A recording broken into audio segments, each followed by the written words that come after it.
Story time! Story time!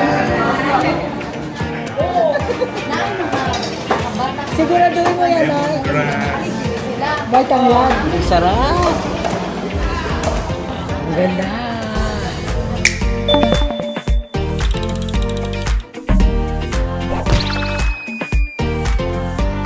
Hey! Hey! Hey!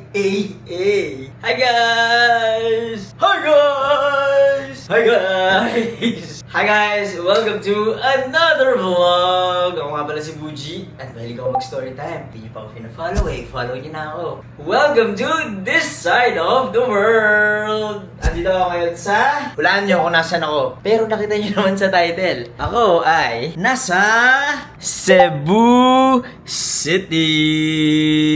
Ayan. Dito ako ngayon sa syudad ng Cebu. At, as usual, hiningal ulit ako. Dito ako ngayon sa hotel room. Ako ay nasa puso ng syudad ng Cebu, ang Queen City of the South. Nandito ako for just some exploring and going around, chilling. Hindi ako exactly turista dito dahil meron akong mga certain ganaps lang in life here in Cebu. Pero I'll take you around kung ano yung pwede kong ipakita sa inyo. So magtutour tayo today. We'll go to some cultural heritage sites at pupuntahan natin yung mga parang mga interesting things dito sa Cebu. Kasama ko dito yung aking mga friends and family. Pero baka hindi ko sila ipakita. Or baka ipakita ko sila pero depends. Pwede pero depende. And nandito ako ngayon sa Griffin Hotel. Ayan. Iro-room tour ko kayo dito. Isang quick room tour lang. Maliit lang tong room ko. Ayan yung cam. King size bed. And nakita nyo na yung view ko kanina, di ba? Napakaganda. Tapos, ito ang aircon.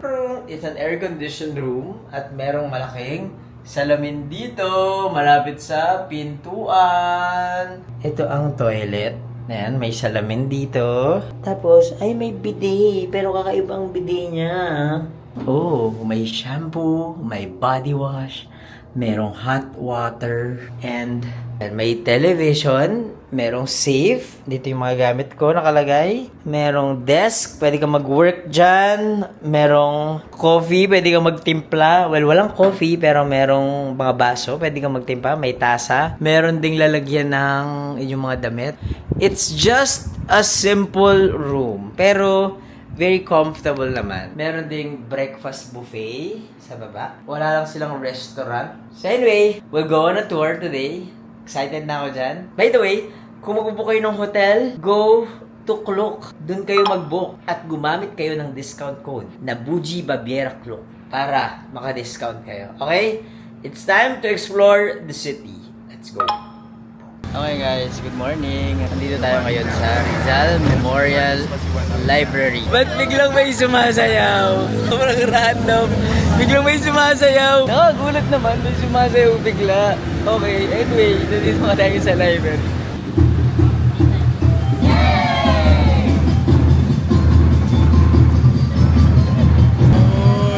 Closing ng ito yung activities. Nakagulat ako, may sumasayaw bigla. Lumaba lang kami ng van biglang meron ng sumasayaw. So, itong kanilang Rizal Memorial Library, yung public library ng Cebu. So, apparently, ang design na to ay from Juan Arellano. Tapos, existing na pala tong building na to. Noong World War II pa, pinasara pa to. Kasi naging parang base to ng, basahin ko na lang, naging himpilan ng buong imperial ng Hapon. Baka may mga spirito ng mga Hapon dahil dito sila naging base to ng mga Japanese soldiers during World War II. So, pagpasok mo, mayroong replica ng gladiator, spoliarium, o replica lang. So, ito yung museum. May mga paintings, mga artifacts. You can find artifacts here.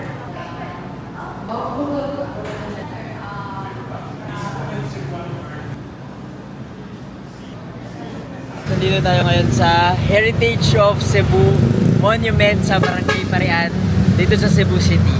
So itong Heritage of Cebu na to, isang napaka-importanting monumento dito sa syudad. It's here! So, itong Heritage of Cebu Monument na to ay gawa ng isang sculptor na si Ed Castrillo. Nasa gitna siya ng kalsada at kita nyo naman, it's a tourist destination. Nakikita mo dito kung ano yung mga kaganapan sa yung history of Cebu. Ayan. Lapu-Lapu, yung Magellan's Cross, Kristyanismo, kitang-kita mo siya dyan. Santo Niño, grabe ang laki ng monumento na to. Ang galing, wala lang, nakakatuwa na merong ganito dito. Tapos sa labas niya, wala, mga residential area talaga. Merong fire station dito, tapos dun sa likod, merong convenience store, tapos merong maliit na chapel. Galing, ito sa fire station na to, makikita mo yung Parian Clock Tower. Isa siyang heritage icon dito sa Cebu na nasa fire station. Interestingly, yung Parian, during the Spanish period kasi, dinidivide ng mga mananakop na Espanyol yung mga syudad. And yung Parian, dito nilalagay o dito in-isolate during that time yung mga Chinese mestizos. So during that time, parang sinabi nila, o dito kayo mamalagi, dito lang kayo pumesto. Siguro para makontrol nila yung bayan, yung mas madali nilang, alam mo yun, sinesegregate talaga nila yung mga tao para mas madali nilang makontrol yung mga tao. Ganun kasi dito eh. I mean, generally speaking, yung mga taong manipulative, mga taong mahilig mag-control ng mga bagay-bagay, ina-isolate nila yung mga tao para mas madali nilang makontrol, mas madali nilang mamanipula, mas madali nilang maging puppet, ganyan. Parang hindi na Spanish colonization yung yung pinag-uusapan ko dito. Yung Barangay Parian ngayon, it's very alive with different residents. Hindi lang mga Chinese mestizo na yung mga nakatira dito. Halo-halo na siya. Brief background lang kung paano ginawa itong Heritage of Cebu Monument. So, noong 1996, pinano nilang gawin itong monumento na to. And tapos ginawa siya from July 1997 hanggang December 2020. Tapos yung Heritage of Cebu, ito ay ginawa ni artist Eduardo Castrillo. Nandito na tayo ngayon sa Fort San Pedro. Ito ang oldest fort as in F in the Philippines. Dito yan sa Cebu. And dito kung saan ako nakatayo ay ang Plaza Independencia. So yung Plaza Independencia, dito ginaganap yung mga gathering sa Cebu. Isa tong importante na lugar. At para sa mga Cebuano, tingnan mo. Yung mga nagpa-practice doon, ng mga estudyante. Tapos ito, merong stage. So siguro meron event dito. At paghapon, siguro madaming tao dito na mamasyal. Very, very interesting. So ito na yung Fort San Pedro. Parang pinaka-interesting para sa akin dito. Pag pupunta ako dito sa may Fort San Pedro, ang naaalala ko ay, alam niyo mo yung yung babaeng umiiyak kasi nakita niya si Daniel Padilla. DJ! Yung ganoon, dito yun eh. Dito siya umiiyak. Totoo talaga to, promise, hindi to plastic. Talagang, no man. Fan mo ako! I'm your number one fan. Eh, kahit na hindi mo ako pansinin, basta narito lang ako sa DJ! Buti na lang dito kayo sa Fort San Pedro. Medyo malapit-lapit lang dito sa amin. Matatandaan ko tong lugar na to. Very interesting. Nakakatuwa. Tingnan nyo tong puno na to ng akasya. Ganda nung formation. Sabi nung kasama ko para daw may imahe ng babae dito sa puno ng akasya na to. Tapos, may mga puno dito sa Plaza Independencia na mga 100 years old na daw, mga century old trees.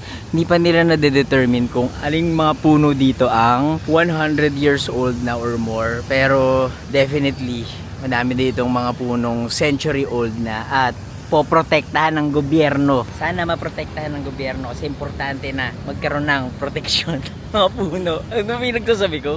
Ito ang Fort San Pedro. Going back dun sa sinabi ko kanina about dun sa babaeng umiiyak na dahil nakita niya si Daniel Padilla. Bakit ba nandito si Daniel Padilla? Nag-shoot ba siya noon ng teleserye? Comment nyo nga kung alam niyo yung teleserye na yun. Tinan mo yung facade ng Fort San Pedro. Merong Santo Niño sa taas. Ito, nakikita nyo itong walls na to. So, ginawa to for military purposes. Para maprotektahan yung mga importanteng military government figures. Tapos tingnan nyo yun, no? Tingnan nyo. Ano no, may mga kanyon pa. Yan yung mga kanyon. Para pag umatake yung kalaban from this place, doon nila papaulanan. So, kunwari nandito yung kalaban, mga American, mga Katipunero, yung mga Spanish forces. Dito sila magpapaulan ng kanilang mga kanyon. Diyan yung mga lookouts, kumbaga. Tapos, definitely, ayan, dito rin may mga lookout dyan kapag umaatake ang kalaban ng mga Spanish. Tapos, eto, meron ding kanyon. Meron ding kanyon dyan. Siyempre ngayon, hindi na siya ginagamit para panlaban sa mga militar. Isa na ito ngayong important historical, cultural icon. Diba? Oldest fort in the Philippines. Isa rin tong national cultural treasure. Paano malalaman kung ang isang lugar ay isang national cultural treasure? Tingnan nyo, meron siyang marker. Ang galing. Pambansang yamang pangkalinangan. May mga iba ba kayong lugar na alam na pambansang yamang pangkalinangan? Ako meron ako isang alam. Yun ay ang University of Santo Tomas. Yan. Pero hindi ko alam kung gusto ko makita tuloy. Gusto ko bumalik sa UST para makita kung saan yung marker na yun. Meron pang marker dito. The Royal Visit of Their Majesty, King Juan Carlos I and Queen Sofia ng Spain. Meron siyang marker din dito. Tapos, ito yung itsura ng Fort San Pedro dati. Ganito lang siya. Diba? Interesting. Tapos, on the other side is a body of water. So, syempre dito yung nakikita natin. Ito yung plaza, diba? Yan, plaza yan. Dito sa likod, nandyan yung body of water. Gusto nyo pumasok dito sa Fort San Pedro. Ito ang rates. 30 pesos for regular adult. Ito na ang Fort San Pedro. May nagpa-perform mga blind musicians.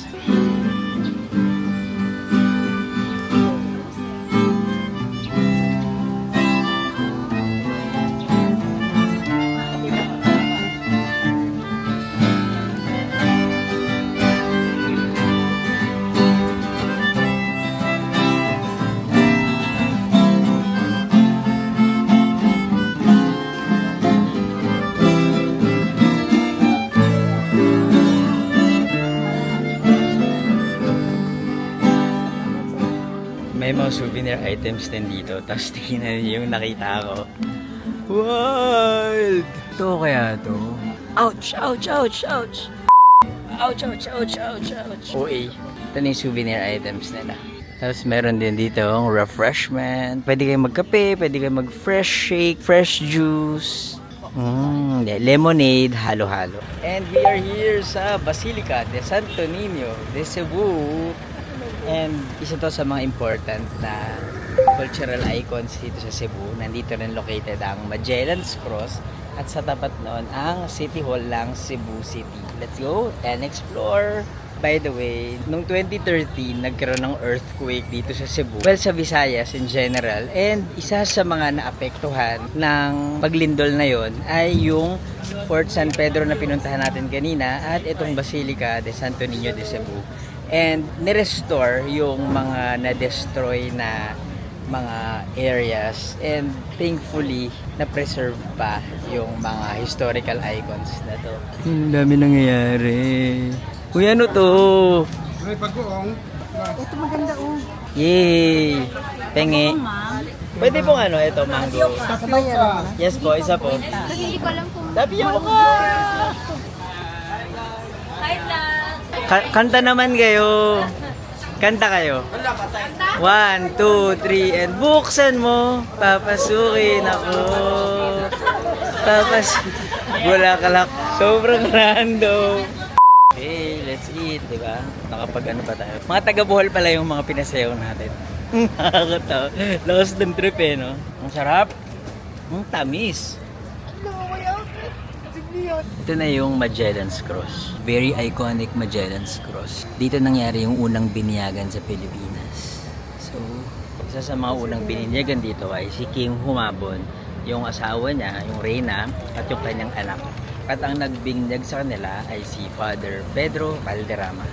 Yung Catholicism kasi, isa yun sa mga importanteng aspekto ng kultura dito sa Pilipinas. And of course, definitely madaming mga ginawang kasamaan, hindi magandang experiences ang Pilipinas sa kamay ng mga Espanyol. Pero itong history na to sa ating bansa ay importante kasi ito ang humubog sa atin bilang isang bansa, bilang Pilipino. Ito ang ating heritage. So nandito sa loob na to yung Magellan's Cross. Ngayon, papasok na tayo sa Basilica Minore del Santo Niño de Cebu na nasa loob din ng Colegio de Santo Niño. So, ang entrance fee daw dito ay 50 pesos. Tapos ko ng konti lang itong iniinom ko kasi bawal pa rin yung drink sa loob. Gusto ko lang sabihin na, tagal ko na din nakakabalik ng Cebu. Siguro mga around a decade ago, yung huli kong punta dito, isa pa akong writer para sa isang travel magazine. So, nagkaroon ako ng assignment dito at sinulat ko kung ano yung mga nangyari dito sa Cebu for a magazine ng isang airline. So yun yung huli kong punta dito sa Cebu. Ay solo experience ko lang yun. Ngayon kasi kasama ko yung mga parang friends and family members ko. Wala na, iniwan ko na yung drink ko. Ngek, ngek, ngek, ngek. Ito na yung simbahan. So, ito na yung simbahan. Inaano rin siya. Naayos din siya. Tapos, dito din, nagkakaroon din ng misa dito, di ba? Ayun, sa malaking outdoor mass. So kung nakikita nyo yung pag nanonood kayo ng mga videos ng sinulog, ng mga events sa Cebu na religious, ito yung venue na yun. Itong belfry na to, yan. Na siya, na wasak siya nung nagkaroon ng earthquake. Tapos nirestore na lang siya kasama ng mga ibang nawasak na simbahan sa Bohol. Try nga natin pumasok dito sa Basilica. Hindi ko na matandaan kung nakapasok na ako dito before. I think, nakapasok na ako pero hindi ko na matandaan. Ang ganda! I wonder kung bakit nakaitim yung mga santo dito sa altar.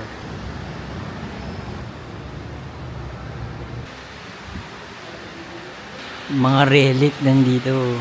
Diba? May mga santo. May relic ng Holy Cross, oh. Interesting. Meron ding pila dito. Mga hinahalikan nila yung Santo Niño. Some of these people for, veneration. Yung iba may hinihiling sila. And I guess this is just what you call faith. So ito, pilgrimage site pala siya. So akala ko, part siya ng eskwelahan, pero part pa rin pala siya ng church. So this is a pilgrimage site din. Alam ko na kung bakit kulay black yung mga suot ng mga santo nun. Kasi this is run by the Augustinian friars. So iba yung mga Augustinians, suot nila, nakakulay itim sila. That explains bakit nakakulay black yung mga santo doon sa altar.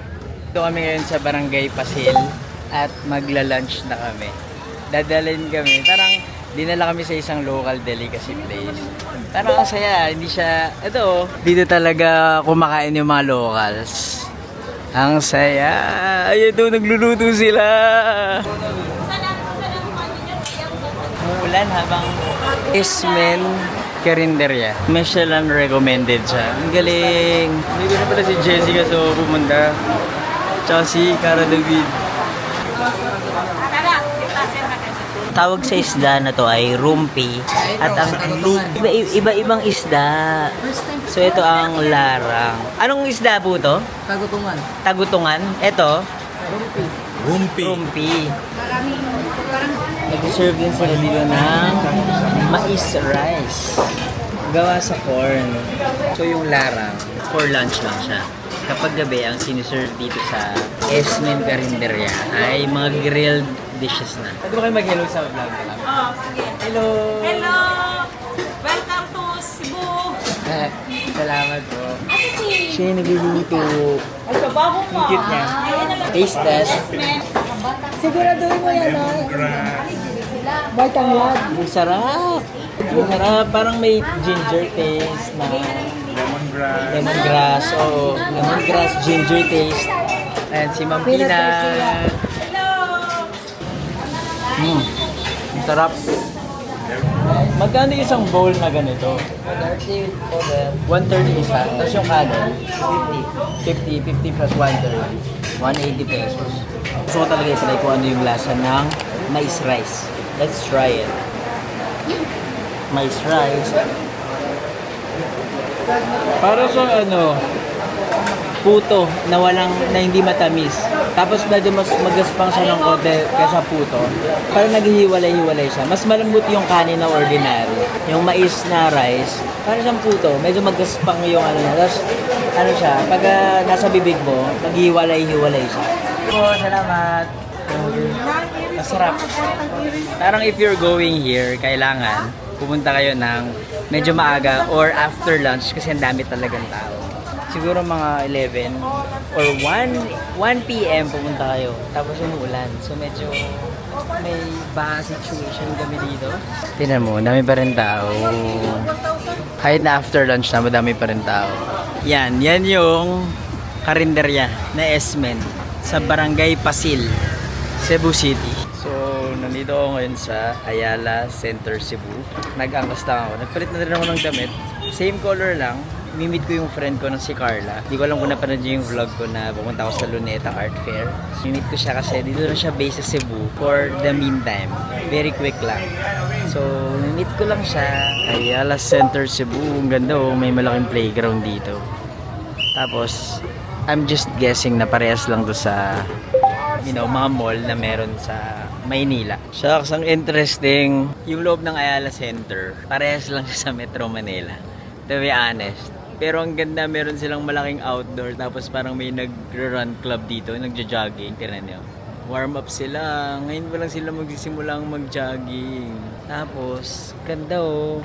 Pero magaling naman talaga yung Ayala Malls gumawa ng mall. Tapos parang merong garden dito. Pwede ka maglakad-lakad. Interesting. Hindi ko alam kung nasan yung mga kaibigan ko. Pero sana meron pang bukas na kainan. Kasi hanggang 9 p.m. lang yung mall pala. And time check, it's 7:15 p.m. Gusto ko pang medyo mas mahaba-haba yung kwentuhan namin. Pero, yan. Yan o, itsura ng loob ng mall. Wala, normal lang na na Ayala Mall. As in. Tapos yung mga stores din dito, pare-parehas lang. Nakakita ko ng coffee shop just outside sa Ayala Center sa Cebu. Pangalan pala ng mall na yun ay The Terraces. Reminds me of Fairview Terraces. Pero anyway, nakakita ko ng coffee shop dito. It's called Punch. Nabukas hanggang 10 a.m. Dahil hindi pa nagre-reply yung friend ko na si Carla. And dito na ako sa area. And of course, I wanna try yung mga coffee shops dito. Dito na ako mag-hangout. Tapos dito ko na lang siya imimit. Pag umorder ka, kailangan mong i-type yung pangalan mo. Hi tech, sino ka dyan? For here. Proceed. Ganun, tinan mo yung machine nila. Naka-Lamarzo ko sila. Nalala ko yung mga friends ko na nagbebenta ng Lamarzo. Nice oh. May nagbebenta ng On dito.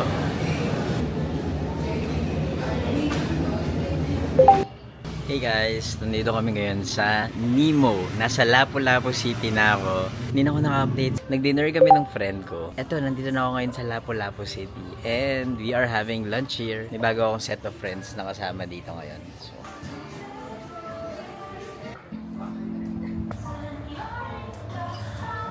kasama ko ngayon for lunch ay si Irish, si Kevin, and si Sab. Sab! Hello! Hello! Hinintay lang namin yung order namin. Ganda, napapalibutan ako ng plants. Mamaya itutour ko kayo sa lugar na to kasi ang ganda. Pero kakain muna kami. Brunch. Breakfast and lunch. Okay, dumating na ang aming coffee. Pizza! Margarita! Ito na, in-order namin. Chicken, krapaw. Pare-pares kami ng in-order. Itadak na mas. Kain na. Ito, yung baby namin dito kumakain na siya. Sarap na siya. Oh, yummy! Sarap. Yung lasa niya. Pero ito hindi siya sobrang intimidating na anghang. Sarap. Gusto ko rin namang anghang eh.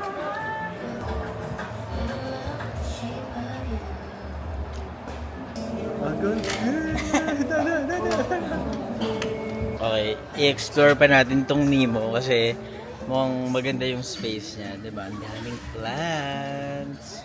Apparently, may pickleball dito. Pickleball area. Pwede po mong makita ang area. Mactan Pickleball Club. Speaking of pickleball, after this lunch, magpi-pickleball kami. Kasama namin yung mga friends ni Kevin from Cebu. Tapos, pero hindi kami dito maglalaro. Merong isang warehouse na ginawang pickleball at doon kami maglalaro. And surprisingly, alam nyo, dami palang pickleball area dito sa Lapu-Lapu. So, ang saya. Tingnan nga natin. Avenue of Joy. Ang ganda, daming plants. Ganda, pwede bang gumupit? Daming plants. I love it. Nakwento ko rin ba sa inyo? Isa sa mga fascination ko recently ay plants. As in, sobrang addict ako sa plants. Tingnan nyo to. Ito ang tinatawag na pencil cactus. Nung nasa La Union ako, kumuha ko ng cuttings ng pencil cactus. Ginugrow ko siya ngayon sa Manila. Ewan ko kung buhay pa siya, pero pag uwi ko, yun yung isa sa mga asikasuhin ko, ang mga plants ko. And ang ganda, may mga cactus. Gusto ko ng ganito, isang cactus sanctuary. Grabe, ang daming cactus. Gusto ko magkaroon ng ganyan someday. Ito, ang dami pang mga plants dito. Tingnan nyo. Naisip ko, gusto ko magkaroon ng ganitong klase ng space balang araw. Balang araw, i-manifest natin. Hindi ko alam kung paano ko siya magagawa, kung makakaipon ba ako ng sobrang daming pera. I want something like this. Ang ganda. Gusto ko ng ganito. Gusto ko ng malaking halaman. Hello po. Pinibenta kaya itong mga to? Tingnan mo to. May mga animals din dito. Tingnan mo yung turtle. Ay, hindi pala siya buhay. Pero ito may mga lizard. Tingnan nyo. Hello! Huwag mo akong kakagatin. May mga collection sila ng lizards. Ito nakatingin sa akin. Ito maliit lang. So yun, puntahan nyo to Nemo, dito sa Lapu-Lapu. Hey guys! So nandito na kami ngayon sa Pickle Bear. So dito kami maglalaro ng pickleball. It's a warehouse. Very big warehouse na kinonvert nila into pickleball courts. Hinihintay lang namin yung friends ni Kevin kasi naka-reserve kami dito ng 3 p.m. to 8 p.m. 5 hours kami maglalaro ng pickleball. Pero madami namang mga tao dito na kasama namin. So we'll be taking turn. Ayun, let's go! Maglalaro tayo ng pickleball! Rest lang sila dyan. Nagdala lang si Kevin ng foldable camping chairs. Excited now? Ngayon na lang ulit ako makapaglaro ng pickleball. The last time that I played pickleball was maybe mga 3 months ago. Fight! Guys, naka-2 round na ako. Pagod ako.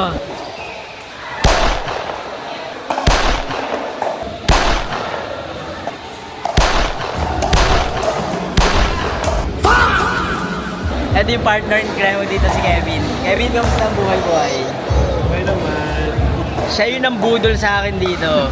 May gusto ka bang batiin? Batiin mo naman ang crush mo. Crush ko, Irish Tan. Ikaw ba yun? Anak ko na ulit. So, kamusta ang pickleball dito sa Cebu? Gusto ko yung habang haggard ka, in-interview kita, di ba? Ang pickleball dito sa Cebu ay masaya. Nagpi-pick up naman ba ang pickleball? Hindi ko alam kasi laro lang ako. Laro-laro lang siya. Ako naman, nasaya. Competitive. Ito yung mga kalaro namin. Yan, sila, yan. Ayun, kalaro ko rin siya. Hello! Anong masasabi mo sa mga Cebuano na naglalaro ng pickleball? Mababait na lang, may friendly na mga tao dito. Sana maging friends ko rin sila later. Pero 2 games and hulaan nyo kung nanalo kami o natalo? Siyempre, talo. Talo, sana manalo kami mamaya. Ito kami, naglalaro sila. Yung first ba? Nanalo ako! We won! Congrats! Nanalo ako! Nanalo kami nung teammate ko. Naglalaro na ngayong Papa! Pagod na ako. May 3 hours pa kami ditong maglalaro. Hey guys, nandito ako ngayon sa Lapu-Lapu City.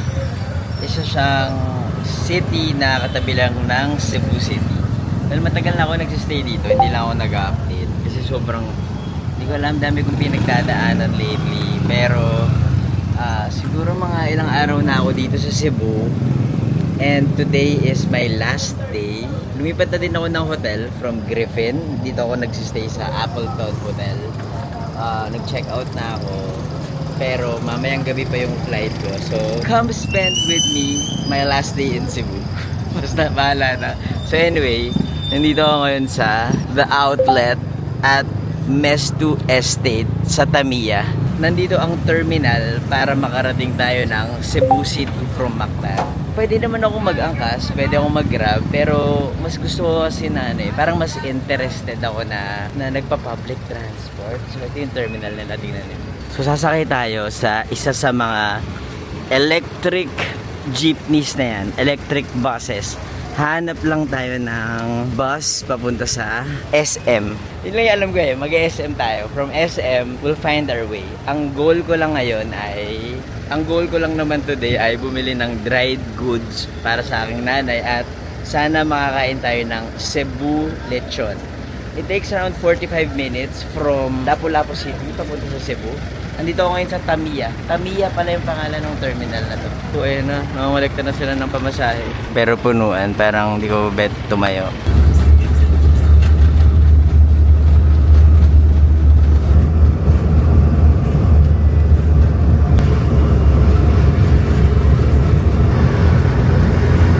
So anyway, nandito na ako ngayon sa SM Cebu. At ang goal natin ngayon, dahil tanghali na, ay mag-lunch. At ang gusto kong lunch ay Cebu lechon. Sana merong Cebu lechon dito na hindi Ricos.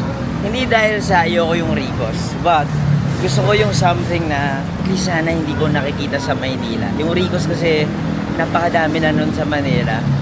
Iniisip ko sana na kumain sa parang lechonan na parang karinderya style. Pero mukhang mahihirapan ako kasi yung mga lechonan na karinderya style good for a lot of people. Tapos may mga Cebu lechon dito na pwede mong kainan. Pero ano siya, parang malaki. Parang lechon belly, ganon.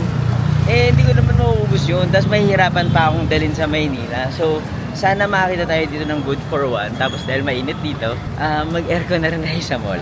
Dito na ako ngayon sa SM Cebu. It's time to hunt for the lechon. Let's go! So, ang nirecommend sa akin dito ay lechoneria. Pagpasok dun sa SM Cebu entrance, ang bumungad sa akin ay Zubuchon. Kaya lang ayoko sana mag-Zubuchon kasi meron na yun sa Maynila. Itong lechoneria, hindi ko alam kung meron siya sa Maynila. Pero at least, hindi ko siya nakikita. Sana lang meron silang pagkain na good for one. Kasi mag-isa lang naman ako, tapos hindi ko rin naman siya matitake out. Ito, parang third floor ata to.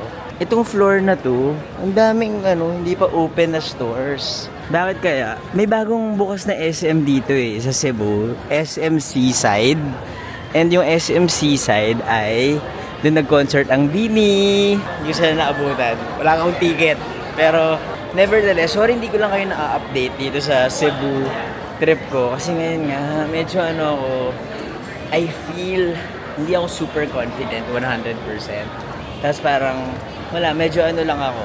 Medyo parang hindi naman sige, aminin ko na, may pinagdadaanan talaga ako. Hindi ko pa siya ma-reveal kasi dami nangyayari sa buhay ko. Yun na lang pwede ko sabihin.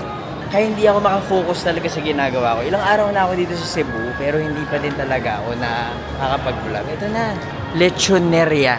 Ito, oh my God. Sana may a la carte sila. Grabe, ang sarap! Finally, makapag-lechon ako. So, meron silang mga set meals. Pero gusto ko lechon. Hello po. Ano pong marirecommend nyo na lechon na good for one? Meron ba kayong ganon? Set meal? Patingin ko. Meron ba nitong lechoneria sa Maynila? Anong mas marirecommend mo? Ano yung pagkakaiba ng tanglad special tsaka garlic labuyo? Yung garlic labuyo, sir, is may chili oil kasi siya, sir, yung anghang. Yung tanglad special naman, sir, is wala po siya. So, alam niyo yung feeling na parang wala na kayong gana sa ginagawa niyo. I mean, gusto ko pa namang mabuhay, pero wala na akong gana in terms of hindi ako inspired. I feel like hindi ako, parang wala akong nilolook forward, hindi ako inspired sa ginagawa ko. Tagal ko nang pinag-iisipan yun. May mga taong sinasabi na ako yung may kasalanan. This is all because of me. Na ako yung dahilan kung bakit ako nagkakaganito. Pero inaanalyze din ng mga friends ko. And merong mga tao talagang nagsasak ng energy mo. Merong mga tao na sila yung dahilan at sila yung nagsasabi sa'yo na parang ba sasabihin, ang hirap Basta after talking with my friends, my friends told me na itong nararamdaman ko, hindi ako yung may gawa. At ang may gawa nito ay yung circumstance. Yung mga bagay na, yung mga factors na hindi ko kontrolado. And unfortunately, yung mga bagay na hindi ko kontrolado, yun talaga yung nagpapabigat ng feelings ko ngayon. Kailan to matatapos, hindi ko alam. Kasi medyo complicated yung pinagdadaanan ko. Sorry it's something personal na nasi-share ko dito. Hintayin ko na nga yung lechon ko. Excited na ako kumain. I think nagagawa to ng gutom. Habang hinihintay ko yung order ko, nag-online check-in ako ngayon sa Philippine Airlines. So, yun yung flight ko mamaya. Sobrang convenient na mag-check-in, mag-online check-in na kayo at bag drop na lang. Kasi minsan, hindi nyo alam yung mga circumstance na mga mangyayari sa inyo sa flight date nyo. So, mas mabuti na maging safe kayo at bakat nyo yung parang mas kapag nakapag-online check-in ka, mas mabilis yung magiging proseso. Hindi mo na kailangan pumila para mag-check-in. Doon ka na sa bag drop. Nangyari na kasi sa akin na late ako dahil sa traffic. Tapos, ang haba ng pila ng check-in. Tapos yung anxiety ko sobrang taas kasi hindi ko alam kung aabot ba ako sa flight o hindi. So, buti na lang, mabait yung mga ground crew. Tapos, sinabi nila dahil nga malapit na yung flight ko, pinauna nila ako. Pero sobrang nakakahiya yun para sa mga tao nakapila. Nakikita nila na parang pinasingit ako. Hindi naman yun illegal. Nangyayari naman talaga yun kapag malapit na yung flight mo. Pinapasingit talaga nila yung mga latecomers. Pero syempre ayaw mong mapunta sa ganong sitwasyon, di ba? So, ayun. Ginagawa ko ngayon, nag-online check-in ako. Mabilis lang naman. Nag-open yung online check-in parang 24 hours around the time bago ka mag-flight. So, ayun. Just a reminder. Waiting pa rin ako sa order ko. Success ang check-in ko! Yay! Ay! Yay! Salamat! Ayan yung pagkain ko. Ang mahal, pero kainin natin. I think deserve naman kahit mahal. Eat! Yay! Ang sabaw muna. Sinigang asim. Ang sarap ng sabaw. Yung ating gulay.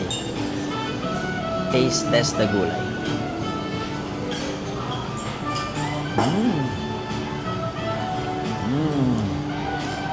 Ang sarap ng bagoong. Ayan. Amoy na amoy ko yung pandan. Lagay natin sa sausawan. May suka na sausawan. Suka pala yung sausawan dito sa lechon. Sobrang malasa siya. Nalalasahan ko yung mga herbs. And tama nga, nung Cebu lechon, sikat siya bilang pagkain or bilang lechon na hindi kailangan ng sarsa. Kasi yung flavor, nandun na siya mismo sa lechon. So ito, suka. Pwede mo lagyan ng suka. Lambot pa nung ang lambot pa nung meat. Mas nalasahan ko dun yung mga parang mga herbs. Tsaka yung mga parang may halaman. Tsaka hindi siya mataba masyado. Kaya siya kakain na ako. Sobrang gusto ko ng gulay nila. Yung mga staff dito gusto magpa-picture sa akin. Tara mag-picture mo tayo. Staff. Story time. Story time. Okay guys, magkakape muna tayo bago tayo pumunta sa Tabuan para bumili ng dried fish. Ito yung good cup na to. Recommended to online. So, dami nilang beans. So. Ano recommended mo? Itong signature blend yun? The Sidama West Rice. Okay, Ethiopian beans. Okay. Yes, please. Alright, and would you like a pastry? Or? Wala. Water. Ano lang. Coffee lang muna. So that's one iced. Okay guys, so nandito tayo ngayon sa Tabuan Public Market. Ang ibig sabihin, actually yung meaning daw ng Tabuan, correct me if I'm wrong natatandaan ko, ang meaning daw ng Tabuan ay market. So, nandito tayo ngayon dahil pagbibigyan natin ng aking nanay sa kanyang kahilingan na magpasalubong daw ako ng mga tuyo, mga dried fish. Kung natatandaan nyo yung vlog ko sa Iloilo dati, bumili din ako ng dried fish noon. So, ngayon, nandito tayo ngayon sa Tabuan Public Market at tayo ay bibili ng isda. Dried fish. Actually, daming stores dito. Ayan, 1, 2, 3, 4, 5, 6. Mga 10 ata sila dito na may chorizo ba dito na binibenta. Tatawagan natin yung nanay ko para alam natin kung ano ba talaga yung gusto niyang bilhin. Baka mamaya magkamali ako Ma, ano yung ano papabili mo? Durian. Hindi, na dried fish. Yan, dyan ka naman eh. Cebu to, hindi to Iloilo ah. Oo nga. Ano gusto mo? Ayun o. Ayun yung pusit. Puset? Magkano kilo? Excuse me po, magkano po kilo sa puset? 1,000. Okay lang po, nag-video po ah. 1,000 daw, isang kilo. Ayun mama ko, mag-hello ka. Ay, hindi wag na yung may ulo. Meron daw walang ulo na puset. May ulo daw lahat. Ano pa? Dali, ano mo pa yung iba? Ano pa? Ayan, eto. Dilis. Eto. Pusit ulit. Ano pa? Ano pa pong is dried fish na meron ba yun? Walang tao. May tuyo. Walang lapad. Makagano. Ito, tuyo. Parang ano yan, tamilis. Tawilis. Iba pa. Iba pa. Eto, dilis. Eto, malalaking dilis. Yung lapad. Ayaw ko lang dilis. Ha? Marami pa tayong dilis. Eto. Ay, ayaw ko lang yan. Pag pumunta ako sa isang store 380 daw per kilo. Eh, kuha ka ng kalahati. Kalahati po ate. Parang may nila na rin. 100 ang 1/4 dito eh. O, di ba? Ha? Buna ko kalate. Kalahati. Kalahati? Nakabalot daw na sapsap lang. Ngayon lang yan nabalot. Pero kakabalot lang daw ngayon. Kano yan? Magkano po ito nakabalot? 100, merong 50 daw. 100? Gano'ng kadami yung 100 ate? Ito, 1/4. 1/4 na 100. O sige, bili ka na lang ng isa niyan. Tapos yan kalahati. Bakit ang mahal? Eh, ganun talaga. Season ngayon. Hindi daw season ngayon. Ilan dito? Ano yung season ate? Anong buwan? Depende kasi kuya, basta ting-ulan. Ah. Ano ba, makahuli. Ilang ganito? Tawaran mo 350 yung tamban. Ayan, 100 yan, di ba? Hindi daw ka. Tumawad pa to. Huwag na ate. Okay na yan. 350 isang kilo daw ate. Kaya? Hindi daw kaya. O, ganun talaga. Hindi nga season. Wala silang bisa. Eto ma, isa lang to. 1/4 lang bibili mo nito. Oo, isa lang. Tama na. Okay na, bisugo gusto. May pusit po kayo na walang ulo. Pusit na walang ulo, yung palapad. Oo, meron. Meron. Meron daw pusit dito walang ulo, malapad. Magkano po ito? Kano kilo? 950 ito, yung isa 1/3. 950 daw yan. Tapos yung isa, saan po yung ano? Ito? Ito po ate. 1.3 to per kilo. O ito 1.3 per kilo. Natural sweet daw to kaya 1.3. Ito po. Bakit yung isa na Ito regular. Regular lang daw to. Ito regular. Magkano walang po? ulo yan? Ayun yung ulo. Meron konti. Ay, doon ka na lang sa 1/3. 1/4 lang. Eh, hindi ako marunong. Hindi ko alam kung ano magaan dyan eh. Pinsan daw ng bisugo meron sila. 1/4, 165. 165 daw. Maliliit lang yan, no? Malaman Ano, ba na? medium. Malaman naman. Malaman naman. Reimburse ko to ha. Okay na yan. Ang store na to ay Amadora's Dried Fish. O, di ba? Lahat ng requirements ng nanay ko nandito makikita. Walang lansones dito. Anong narinig mong lansones? Eh, ba't pinarinig yung Ah, ito. Ito may nagtitinda. May nagtitinda ng lansones sa harap. magkano? Kilo? Magkano po per kilo? 100. 100 daw per kilo. Nang lansunes? Oo. Sariwa, maganda pa? Malaki. Tingnan mo nga. Hindi ako marunong tumingin. Narinig lang niya, biglang may naglalansones dito. Oh, ito. Ayan. Puro ganito. Ito, lansones. Piliin mo yung maliit lang. Ayoko ng malaki. Wala, puro malalaki. Oo nga, pero wag naman sobrang laki. Ayan, oh, may maliliit. Inian na natin, sir. Ilang kilo, sir? Ilang kilo? Isa lang? Wala na isang kilo? Oo. Oo daw. Ano na? 2 kilo po ate. Oo. Okay. Ilian ko na. Inend ko na yung video kasi baka kung ano pa narinig niya. Grabe no, inend ko na lang narinig pa niyang may lansones. Yes, ate, pwedeng pabalot na parang ready for airport. Kasi baka... Ano, box mo? Hindi na.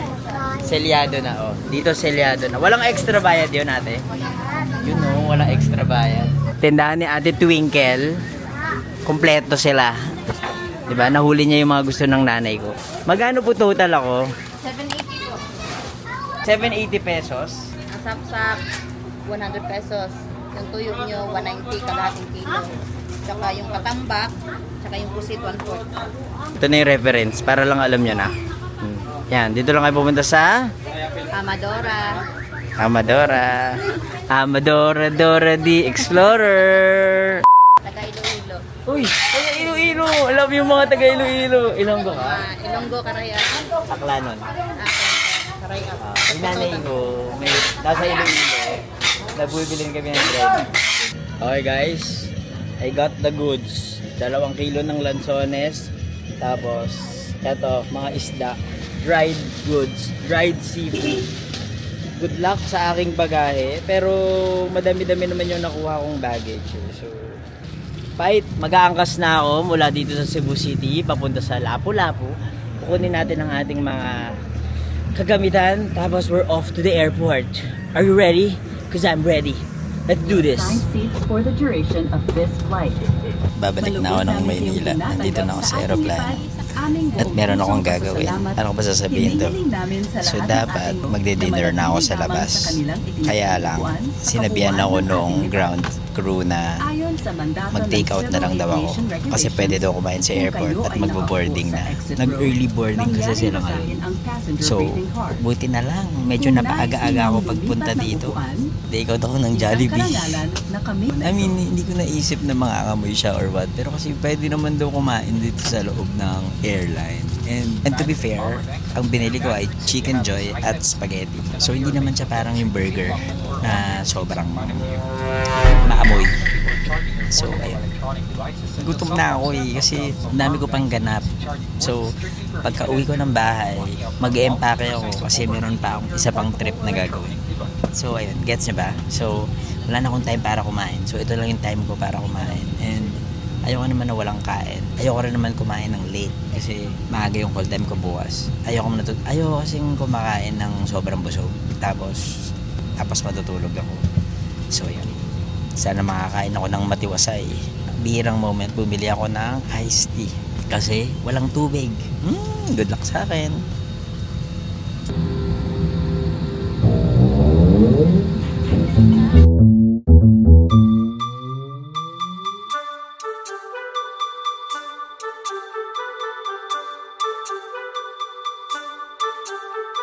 Okay guys, nandito na kami ngayon sa Manila. Nag-sweater na ako kasi yung lamig sa plane. At nakain ko ng aking pagkain. All done, all consumed. Kailangan ko na lang itapon ng aking basura. Ihintayin namin ang aming luggage before everything comes to an end. Kailangan ko na mag-CR, naiihi na ako. Hindi ako mag-CR kanina kasi nandun ako sa window seat. Honestly, low-key, hiya ako kasi syempre kumakain na ako, di ba? Tapos mandidisturb pa ako ng mga katabi ko na makikisiyar ako. So anyway, basurahan and toilet. Tatapon ko muna to. Hindi ko alam kung nabigyan ko ba ng napakagandang justice ang ating Cebu trip. Pero naisip ko talaga ay napakahaba ng trip ko pero konti lang yung na-vlog ko. But I guess, sana nabigyan ko kayo ng glimpse of something that's nice na ginawa ko sa Cebu. At maraming salamat for watching my vlog. And do not forget to like, follow, and subscribe. Kung magbubook kayo ng mga hotels at mga activities via Klook, don't forget to use my code BUJIBABIERAKLOOK at isave nyo na yan for future reference. Again, maraming salamat for watching my vlog. Thank you guys. Salamat. Hindi ko alam kung kailan ulit makakapag-upload, but thank you. Bye. And see you soon. Hindi ko na alam sasabihin ko. Bye.